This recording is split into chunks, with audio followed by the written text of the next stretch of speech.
बिस्मिल्लाहिर्रहमानिर्रहीम अस्सलाम वालेकुम।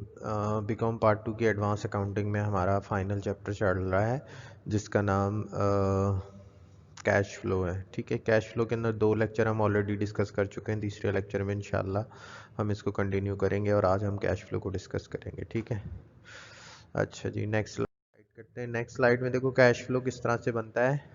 कैश फ्लो अगर हमें इंटरेस्ट देखना है आगे चल के बहुत इंपॉर्टेंट कॉन्सेप्ट है, काम आएंगे। अगर इंटरेस्ट एक्सपेंस दिया हुआ है इसके अंदर हम ऐड करते हैं इंटरेस्ट पेबल बिगिनिंग और इंटरेस्ट पेबल एंडिंग, तो इंटरेस्ट एक्चुअली जितना पे होता है वो आ जाता है। अगर आपको क्वेश्चन के अंदर एक्चुअली इंटरेस्ट पेड देखना है तो इंटरेस्ट एक्सपेंस को ले लेंगे। ठीक है, जो भी आपका इंटरेस्ट एक्सपेंस होगा उस इंटरेस्ट एक्सपेंस को ले लेंगे और इंटरेस्ट एक्सपेंस का लेंगे।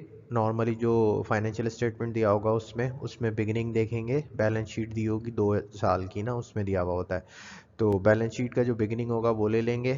तो टोटल आ जाएगा, लेस करेंगे साल के आखिर में स्टिल कितना पे करना है, तो वो आ जाएगा जो एक्चुअली हमने पे किया है। ठीक है, अगर हमें टैक्स इनकम टैक्स को पेड देखना है तो इनकम टैक्स किस तरह से आएगा, इनकम टैक्स एक्सपेंस देख लेंगे। इनकम टैक्स एक्सपेंस के अंदर हम इनकम टैक्स पेबल जो बिगिनिंग है उसको ऐड कर लेंगे, तो लेस आ जाएगा हमारे पास, टोटल लेस कर देंगे एंडिंग, तो हमारे पास इनकम टैक्स पेबल आ जाएगा। ठीक है, और computation of interest and dividend receive, अगर डिविडेंड और इंटरेस्ट रिसीव देखना है तो वो जो भी इनकम स्टेटमेंट में दिया हुआ उसी तरह बिगनिंग बैलेंस ऐड करते हैं, टोटल आ जाता है, एंडिंग बैलेंस लेस करते हैं तो डिविडेंड आ जाता है। तो सिंपली आपको जो एक्चुअल दिया हुआ है अगर इनकम स्टेटमेंट में उसको लेंगे और उसमें बिगनिंग ऐड करेंगे तो टोटल आ जाएगा, और एंडिंग लेस करेंगे हम तो हमारे पास आ जाएगा एक्चुअल। ठीक है, आगे चलते हैं। अच्छा, ये क्वेश्चन है, इस क्वेश्चन के अंदर क्या कह रहा है कि XYZ कंपनी है, balance sheet on December 31, 2001 and 2002 की दी हुई है। ठीक है, बैलेंसेस में क्या दिया हुआ है आपको, कैश दिया हुआ है, कैश दिया हुआ है 2 साल का 2 लाख, और दिस अकाउंट रिसीवेबल दिया हुआ है, मर्चेंडाइज इन्वेंट्री दी हुई है, इक्विपमेंट दिया हुआ है। अच्छा, इक्विटी साइड्स में अकाउंट्स पेबल है, डिवेंचर पेबल है, अलाउंस फॉर डेप्रिसिएशन है। ठीक है, 2 साल का ऑर्डिनरी शेयर कैपिटल है, रिटेन अर्निंग है। ठीक है, यहाँ एक एडिशनल बात कह रहा है जो काफ़ी इंपॉर्टेंट है, कह रहा है cash dividend 1,50,000 declare and paid. Declare and paid मतलब कि इन्होंने डिक्लेयर भी किया था कितना हम पे करेंगे और उसको फाइनली पे भी कर दिया 2002 में। नेट इनकम ऑन December 31 भी 1,60,000 खुद बता रहा है। ठीक है, जब भी हम कैश फ्लो स्टेटमेंट बनाते हैं तो हम क्या करते हैं, नेट इनकम से स्टार्ट करते हैं। हम क्या करते हैं, नेट इनकम से स्टार्ट करते हैं। जब हम नेट इनकम से स्टार्ट करेंगे तो जब भी कैश फ्लो स्टेटमेंट बनाते हैं तो हम सबसे पहले क्या लेते हैं, नेट इनकम या not net profit before tax. 160,000 यहाँ हमने ले लिया इनर कॉलम में।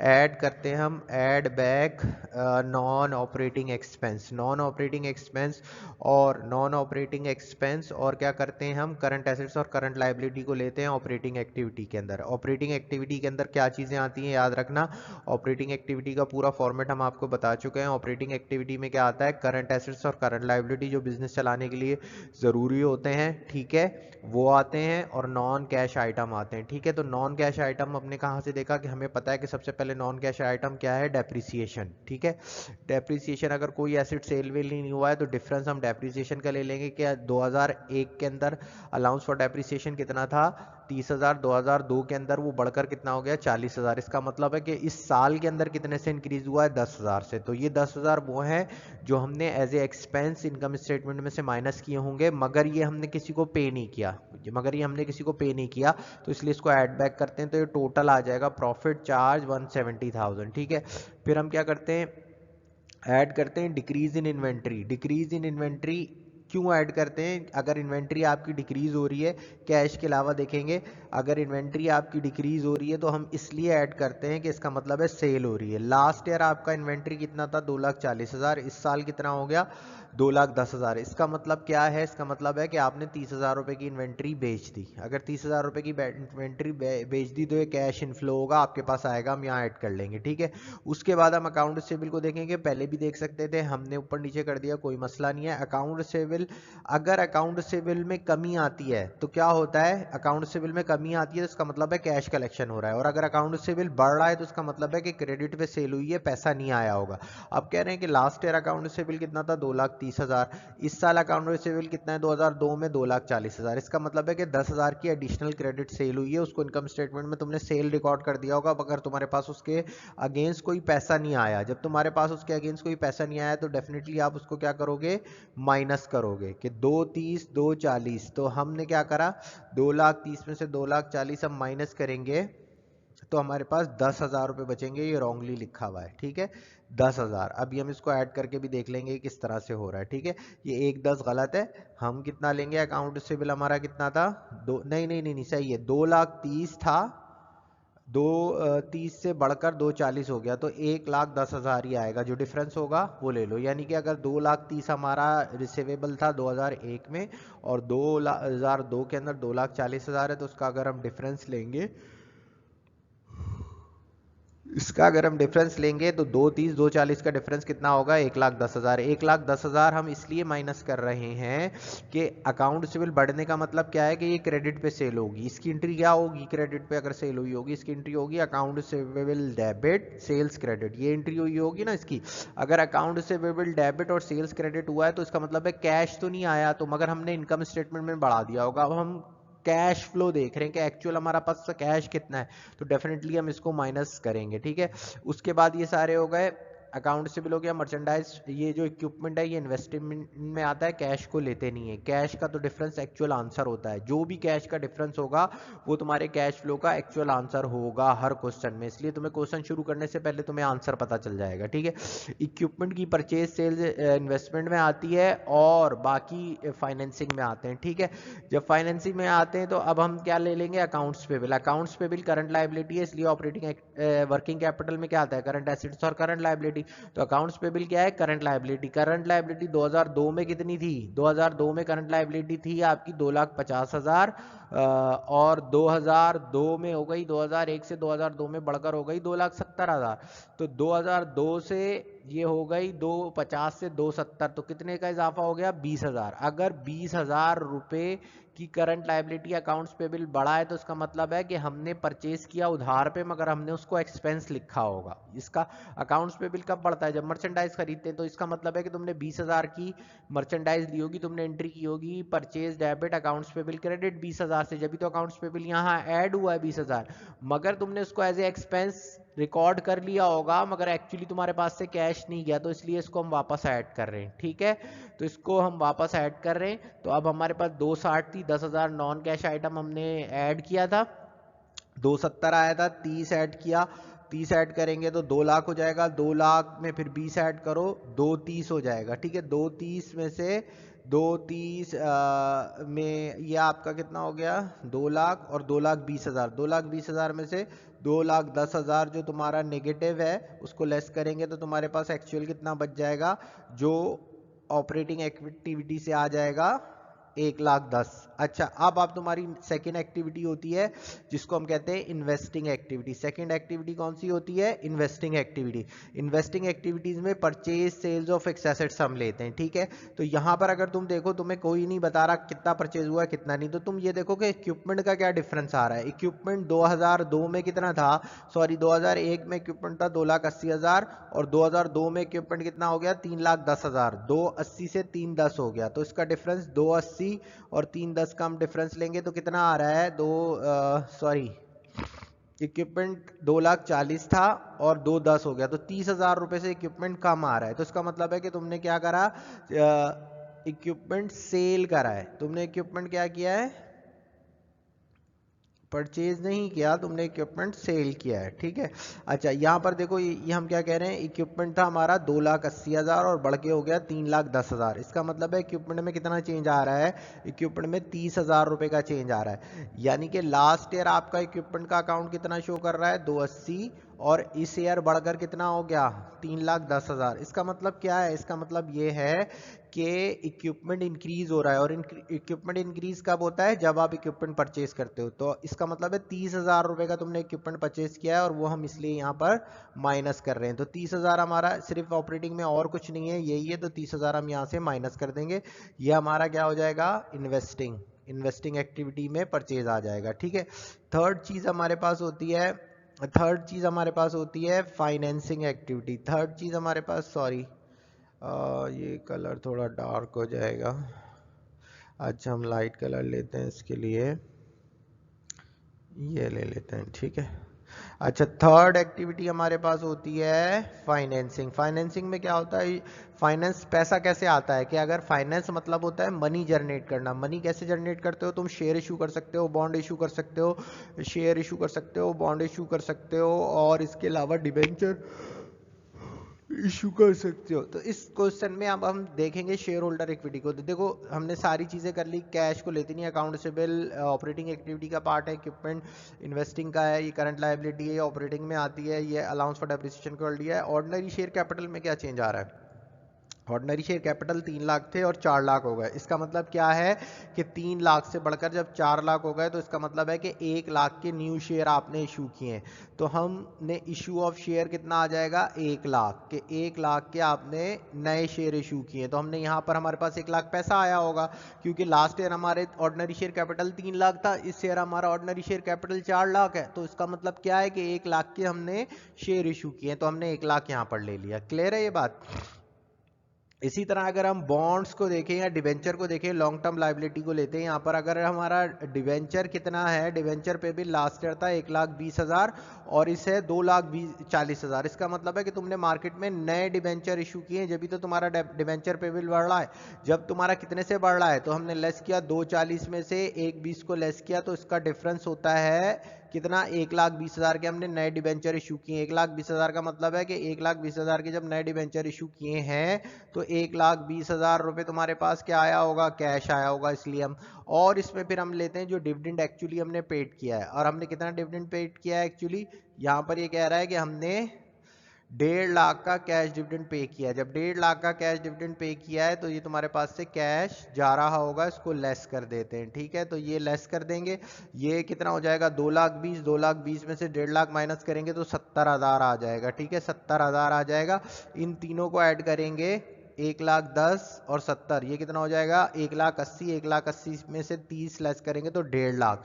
जब भी तुम्हें चेक करना है, ये क्या आ जाएगा, नेट इंक्रीज। ये क्या है, अगर पॉजिटिव में आ रहा है तो नेट इंक्रीज इज कैश और कैश इक्विवेलेंट। इस साल में नेट इंक्रीज कैश और कैश इक्विवेलेंट में कितना हुआ है, 1 लाख। फिर तुम इसके अंदर opening balance of cash add करोगे। ओपनिंग बैलेंस ऑफ कैश कितना है तुम्हारे पास, 50,000। 50,000 तुम ऐड करोगे ओपनिंग बैलेंस, तो ये कितना हो जाएगा, 2 लाख। और 2 लाख रुपए डेफिनेटली ये ऑलवेज बैलेंस होना चाहिए तुम्हारे, जो तुम्हारा क्लोजिंग बैलेंस है उसके। ये आसान क्वेश्चन था, और इसके अंदर जब भी तुम क्वेश्चन स्टार्ट करोगे तो तुम्हें आंसर पहले पता होगा। तुम्हें आंसर जो क्लोजिंग बैलेंस ऑफ कैश है, जो करंट ईयर का है, वही तुम्हारा आंसर है। ठीक है, वही तुम्हारा आंसर है। बस तुम्हें 3 एक्टिविटी देखनी है, एक ऑपरेटिंग एक्टिविटी देखनी है, एक फाइनेंसिंग एक्टिविटी देखनी है, और एक इन्वेस्टिंग एक्टिविटी देखनी है। ऑपरेटिंग एक्टिविटी के संदर्भ सबसे पहले हम नेट इनकम बिफोर टैक्स लेते हैं। वो किस तरह से आता है, डिफरेंस ऑफ रिटेन अर्निंग का जो डिफरेंस है और टोटल डिविडेंड पेड से आता है। ठीक है, उसके बाद हम non cash item, amortisation of patent हो जाए, कॉपीराइट हो जाए, ट्रेडमार्क हो जाए, या डेप्रिसिएशन होता है, इसको ऐड कर लेते हैं। उसके बाद हम चेंज इन वर्किंग कैपिटल लेते हैं। हम क्या लेते हैं, चेंज इन वर्किंग कैपिटल। ये सारा क्या है, चेंज इन वर्किंग कैपिटल। ठीक है, चेंज इन वर्किंग कैपिटल में क्या आता है, करंट एसेट्स और करंट लायबिलिटी आ रहे होते हैं। ठीक है, बस करंट एसेट्स में तुम्हारे पास कैश के अलावा और मार्केटेबल सिक्योरिटी के अलावा देख लेंगे। ठीक है, अब हम आपका नेक्स्ट क्वेश्चन करते हैं, इंशाल्लाह वो भी समझ में आएगा। आहिस्ता आहिस्ता प्रैक्टिस करेंगे, क्लियर हो जाएंगी चीजें। ठीक है, सेकंड स्लाइड पे चलते हैं। देखिए, अब हम जरा कैश फ्लो स्टेटमेंट देख लें अपना। इसका अभी हमने डिस्कस किया, इसका फॉर्मेट भी थोड़ा सा डिस्कस कर ले ताकि आपको आसानी हो। Cash generated from operation, cash generated from operation के लिए सबसे पहले कैसे लेते हैं हम, क्या लेते हैं, प्रॉफिट बिफोर टैक्स या नेट इनकम। नेट इनकम ये किस तरह से आती है, difference of retain earning plus total dividend paid से। Difference of retain earning plus total dividend paid लेते हैं, इसके बाद नॉन कैश आइटम हम इसमें ऐड करते हैं। अगर डेप्रिसिएशन दिया हुआ है, दोनों साल के डिफरेंस से डेप्रिसिएशन आ जाएगा। अगर अमोर्टाइजेशन ऑफ इंटेंजिबल कोई भी पेटेंट राइट्स वगैरह है वो ले लेंगे। लॉस होगा तो उसको हम ऐड करेंगे। लॉस को ऐड हम क्यों कर रहे हैं, देखें ये नॉन कैश आइटम को हम ऐड इसलिए कर रहे हैं क्योंकि ये वो कैश है जिसकी, ये वो एक्सपेंस है जिनको हमने as a expense income statement में से माइनस किया होगा बट एक्चुअली किसी को कैश पे नहीं किया। तो जब हम एक्रूवल बेस की इनकम को नेट कैश बेस की इनकम में कन्वर्ट करके देख रहे हैं कि एक्चुअली हमारे पास कैश कितना मौजूद है, तो डेफिनेटली जिन चीज़ों में जिनको हमने एक्सपेंस रिकॉर्ड किया है और एक्चुअली उसके अंदर हमारा पैसा नहीं गया है उनको हम ऐड करेंगे, और वो चीज़ें जिनको हमने इनकम रिकॉर्ड किया है और एक्चुअली हमारी पैसा नहीं आया है उनको हम माइनस करेंगे। ठीक है ये बात। तो इसलिए हम लॉस हुआ होगा तो हमने इसको एज ए एक्सपेंस लेस किया होगा, बट हमने फिजिकली किसी को कैश नहीं दिया इसलिए इसको हम ऐड कर रहे हैं। इसी तरह अगर कोई गेन हुआ होगा तो गेन हमारे पास आया नहीं होगा इसलिए हम उस गेन को लेस करते हैं। तो जब हम इसका ये फॉर्मेट याद कर लो, सबसे पहले हम क्या लेते हैं, ये नेट इनकम किस तरह से आती है आगे चल के इसका फॉर्मूला बताएंगे। Difference of retain earning plus total dividend paid से नेट इनकम आ जाएगी। 2 साल के रिटेन अर्निंग का बैलेंस दिया हुआ होगा, उनका डिफरेंस लेके जो कैश डिविडेंड और स्टॉक डिविडेंड पे कर रहे हैं, डेफिनेटली वो भी इनकम हुई थी तो उसी में से पे कर रहे हैं, उसका डिफरेंस आप ऐड कर लेंगे तो आपके पास क्या आ जाएगा, नेट इनकम बिफोर टैक्स। उसके बाद आप जितने भी नॉन कैश आइटम है, डेप्रिसिएशन दोनों साल का डिफरेंसेस देखेंगे तो हमारे पास डेप्रिसिएशन आ जाएगा, अमोर्टाइजेशन आ जाएगा, ये नॉन कैश आइटम है इसलिए इनको ऐड करते हैं। लॉस होगा तो ऐड करते हैं क्योंकि हमने पहले लेस किया होगा, गेन होगा तो लेस करेंगे क्योंकि हमने पहले ऐड किया होगा, रिवर्स जाएंगे। ठीक है, उसके बाद जब ये हो जाएगा तो फिर हम क्या कर देंगे, हम अपनी सॉरी ये यहां पर मिस्टेक है, ये यहां पर मिस्टेक है, या ये कहलाती हैं वर्किंग कैपिटल। ठीक है, चेंज इन वर्किंग कैपिटल लेते हैं, वर्किंग कैपिटल। जब हम क्वेश्चन करेंगे तो इसको और क्लियर देख लेंगे। ठीक है, इसमें कोई डिविडेंड पे कर रहे हैं, डिविडेंड ऑन इनकम वो ले लेंगे, इंटरेस्ट ऑन इनकम पे कर रहे हैं वो लेस कर देंगे। ठीक है, तो बिफोर वर्किंग कैपिटल आ जाएगा, और उसके बाद अगर ऐड करेंगे, अगर इन्वेंट्री के अंदर इंक्रीज होगा, अगर इन्वेंट्री के अंदर इंक्रीज होगा तो उसको हम क्या कहेंगे, लेस करेंगे, ऐड करेंगे। देखो अगर इन्वेंट्री डिक्रीज हो रही है इसका मतलब है तुम बेच रहे हो। अगर तुम्हारी मर्चेंडाइज इन्वेंट्री क्या होती है, जो सेलिंग पर्पस के लिए होती है, और अगर वो चीज़ डिक्रीज हो रही है तो उसका मतलब क्या है, तुम बेच रहे हो। अगर बेच रहे हो तुम्हारे पास पैसा आएगा। अगर इन्वेंट्री डिक्रीज होगी तो ऐड होगा, और अगर इन्वेंट्री इंक्रीज होगी तो लेस होगा। इंक्रीज का मतलब है तुम खरीद रहे हो इसलिए उसको हम लेस करेंगे। इसी तरह अगर अकाउंट रिसीवेबल डिक्रीज होगा तो इसका मतलब है उसको ऐड करेंगे, क्योंकि अकाउंट रिसीवेबल डिक्रीज हो रहा है जब तुम कैश कलेक्शन कर रहे हो, और अगर अकाउंट रिसीवेबल इंक्रीज हो रहा है तो उसको लेस करेंगे। क्यों लेस करेंगे, इसका मतलब है तुमने क्रेडिट पे सेल किया और उसको इनकम रिकॉर्ड किया था बट एक्चुअली आया नहीं। इसी तरह अकाउंट्स पेबल को लेते हैं हम, इन्वेंट्री लेते हैं, अकाउंट रिसीवेबल लेते हैं, और जो भी करंट लायबिलिटी और करंट एसेट्स होते हैं कैश और मार्केटेबल सिक्योरिटी के अलावा प्रीपेड वगैरह वो लेते हैं। अगर अकाउंट्स पेबल इंक्रीज हो रहा है तो इसका मतलब है कि तुमने पहले क्रेडिट पे परचेज किया होगा, उसको एक्सपेंस रिकॉर्ड किया बट तुम्हारे पास से एक्चुअली पैसा नहीं गया। और अगर अकाउंट्स पेबल डिक्रीज होगा तो इसका मतलब है तुम पेमेंट कर रहे हो, उसको लेस कर देंगे। ठीक है, ये आ जाएगा। ठीक है, कैश जनरेटेड डायरेक्ट और इनडायरेक्ट मेथड है, मगर तुम्हारे सिलेबस में सिर्फ और सिर्फ इनडायरेक्ट मेथड है। आपके सिलेबस में क्या है, इनडायरेक्ट मेथड है। तो इनडायरेक्ट मेथड, डायरेक्ट मेथड तो वही है कि आपने कैश सैलरी ऐड कर दिया, कैश जितना कस्टमर से रिसीव किया, कैश पे जो पेड किया और कैश पे जो सप्लायर को पे किया, जो एक्सपेंस है तुम्हारे पास ये आ जाएगा। बट ये इतना ज़्यादा हमारे सिलेबस में नहीं है तो इसलिए हम इनडायरेक्ट मेथड करते हैं। ठीक है, तो इनडायरेक्ट मेथड को हम फॉलो करेंगे जो हमने अभी प्रीवियस किया। तो कैश फ्लो क्या है, कैश फ्लो क्या है कि कैश फ्लो स्टेटमेंट में हम 3 तरह की एक्टिविटी लेते हैं। कैश फ्रॉम ऑपरेटिंग एक्टिविटी लेनी होती है, कैश फ्रॉम इन्वेस्टिंग एक्टिविटी लेनी होती है, और कैश फ्रॉम फाइनेंसिंग एक्टिविटी। तो कैश फ्लो के ऑपरेटिंग एक्टिविटी में क्या आता है, current asset except of marketable security. Marketable security क्यों नहीं लेते, क्योंकि मार्केटेबल सिक्योरिटी मतलब शेयर्स होते हैं और शेयर्स को हम फाइनेंसिंग में लेते हैं। ठीक है, तो इसके अंदर हम क्या लेंगे, एक्सेप्ट ऑफ कैश। देखो कैश का तो इटसेल्फ डिफरेंस आंसर होता है, तो इसलिए जब भी तुम करंट एसेट्स लोगे तो कैश और मार्केटेबल सिक्योरिटी के अलावा लोगे। नॉर्मली इसमें क्या आएगा, नॉर्मली इसके अंदर 3 चीजें आएंगे। इन्वेंट्री आ जाएगी, इन्वेंट्री को तुम्हें देखना है, अकाउंट रिसीवेबल को तुम्हें देखना है, ठीक है, और किसको देखना है, प्रीपेड अगर है तो उनको देखना है, और करंट लायबिलिटी ले लेंगे, ठीक है। रेवेन्यू और एक्सपेंस, रेवेन्यू और expense include interest, revenue, dividend वगैरह रिसीव, ये सारे हमारे बिजनेस ऑपरेशन को चलाने में होते हैं, ये यहाँ आते हैं, इसकी हम प्रैक्टिस भी करेंगे, ठीक है। अच्छा, इन्वेस्टिंग में क्या आता है, इंटरेस्ट अगर रिसीव किया है आपने कोई भी, और डिविडेंड रिसीव किया है आपने, परचेज ऑफ फिक्स एसेट्स किया है, सेल ऑफ फिक्स एसेट्स किया है, परचेज ऑफ मार्केटेबल सिक्योरिटी किया है, सेल्स ऑफ मार्केटेबल सिक्योरिटी किया है। देखो अगर आप परचेज करोगे तो उस पर आपको डिविडेंड पे इंटरेस्ट रिसीव भी कर सकते हैं, इंटरेस्ट पे भी करते हैं, तो वही बात याद रखना कि जहां गाय जाएगी वहीं उसका बच्चा जाएगा। अगर तुम मार्केटेबल सिक्योरिटी यहां ले रहे हो तो डेफिनेटली उसका जो बेबी है, उसका बेबी कौन है, मार्केटेबल सिक्योरिटी परचेज कर रहे हो तो उसका बेबी है, डिविडेंड मिलेगा, इंटरेस्ट तुम्हें मिलेगा, वो भी यहीं आएगा। और अगर तुम सेल कर रहे हो मार्केटेबल सिक्योरिटी, तो मार्केटेबल सिक्योरिटी का बेबी क्या है कि तुम्हें इंटरेस्ट पे करना पड़ेगा, तो जिधर मदर जाएगी उधर ही उसका बच्चा जाएगा, ठीक है। बस ये बात याद रखना कि अगर इन्वेस्टिंग एक्टिविटी में तुम सेल ऑफ मार्केटेबल सिक्योरिटी और परचेज कर रहे हो तो उसका इंटरेस्ट भी वहीं लोगे। इसी तरह फाइनेंसिंग, कहां से पैसा जनरेट होता है, तो उसको हम इशू ऑफ शेयर होंगे तो यहां हो जाएगा, बॉन्ड एंड डिबेंचर होंगे तो वो यहां होगा, payment of debenture of bond, long term liability, वो सब यहां आएगा, और पेमेंट ऑफ कैश डिविडेंड भी यहीं आएगा, ठीक है। तो जो आप फाइनेंसिंग में क्या लेते हैं, इशू ऑफ शेयर्स लेते हैं, ठीक है। इशू ऑफ शेयर जितना भी आप कर रहे हो, डिबेंचर कर रहे हो, बॉन्ड कर रहे हो, और रीपेमेंट उनकी कर रहे हो, वो सारा का सारा फाइनेंसिंग में आएगा। फाइनेंस मतलब क्या होता है, पैसा अरेंज करना। तो जब पैसा तुम अरेंज करते हो तो उसकी कभी ना कभी तुम पेमेंट भी करते हो, तो चाहे पेमेंट करो तो भी वो फाइनेंसिंग का पार्ट है। इन्वेस्टिंग का क्या है कि फिक्स एसेट्स की सेल परचेज, फिक्स एसेट्स की सेल परचेज, अगर फिक्स एसेट्स की सेल परचेज करते हो तो वो तुम्हारा किसका पार्ट है, इन्वेस्टिंग का पार्ट है, ठीक है। नेक्स्ट स्लाइड देखते हैं। देखो अब ये क्वेश्चन है 2015 के अंदर आया है, इसको हम सॉल्व कर रहे हैं, इसको जरा देख लो। कैश फ्लो स्टेटमेंट है, अच्छा कैश फ्लो स्टेटमेंट है, और कैश फ्लो स्टेटमेंट है। अच्छा चलें, इसके अंदर थोड़ा सा हमारा ये एरर हो रहा है कि यहाँ पर आंसर नहीं आ रहा, तो हम इस लेक्चर में अभी इतना ही, और इसको हम नेक्स्ट लेक्चर में इंशाल्लाह स्टार्ट करेंगे। Thank you so much, thank you so much, अस्सलाम वालेकुम।